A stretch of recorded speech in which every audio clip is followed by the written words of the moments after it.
Thank you for joining us here at Viansa, a very special moment in Viansa's story. I'd like to introduce our brand new winemaker, Miss Joanne, joining our team very recently. Jo joins us from a very well-respected winemaking experience. She's been a part of winemaking on many levels and a very, very excited person to have on our team. Awesome, thank you, Chris. I'm so excited to join the team. You might hear a little bit of an accent here. It's not Texas. I'm actually from New Zealand, and I have been in the US for just over 11 years now. So I studied horticulture and winemaking back in New Zealand, and it's been an amazing journey to get to this point. So quite a few years at Stags Leap in Napa Valley. And when the opportunity came up to work with you on these wines and with this vineyard, such a rich history, I needed that opportunity. So excited for what we're doing. Well, it's absolutely a privilege for Viansa to have Jo become part of the team here.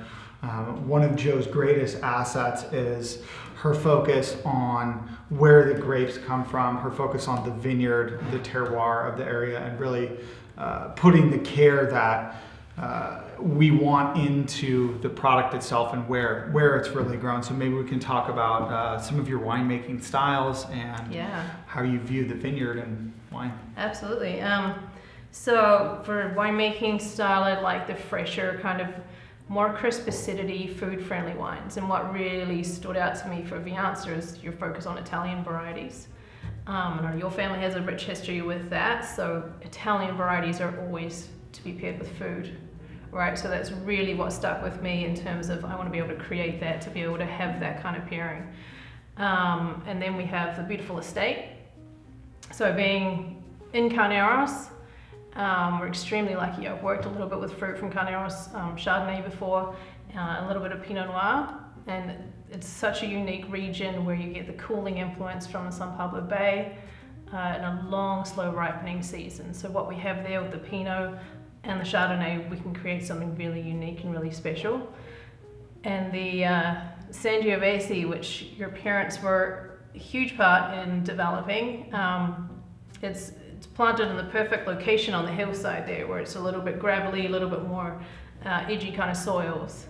And it's a variety that wants to really produce a lot more fruit, and we can use that area to just kind of tone it down, make really concentrated, lower yields, and hopefully make some really special wines from there. I can't wait to see those wines come to life. You know, Jo's been a part of our team for just a few weeks now, but winemaking being such a caretaking, long process, we're going to start to see some of Jo's first true vintages of wines in the 2020 wines that we release, and her winemaking approach really making some large-scale changes right now in the 2020 season. So very excited for some of those wines. We've been able to bring back full circle some of the original vineyards that Mom and Dad planted back in the 90s, notably some of which being right here next door in the estate immediately to the south of us with the Vernaccia and Primitivo, some very fun Italian varietals that we're looking forward to bringing back, each with their own unique personalities, brought to life with Jo's winemaking techniques. And they're kind of like kids each, right? One behaves one way or the other. The Vernaccia is kind of the kid that needs nurturing from a young age, which is what we have here in the glass. That comes from the Santo Giordano vineyard, which has a very long history with my family, with my parents, and has uniquely planted Vernaccia on it, which is a labor of love from the vineyard all the way to the bottle. So bringing Jo's skill set and her passion to the Viansa wine program has been a tremendous blessing for us.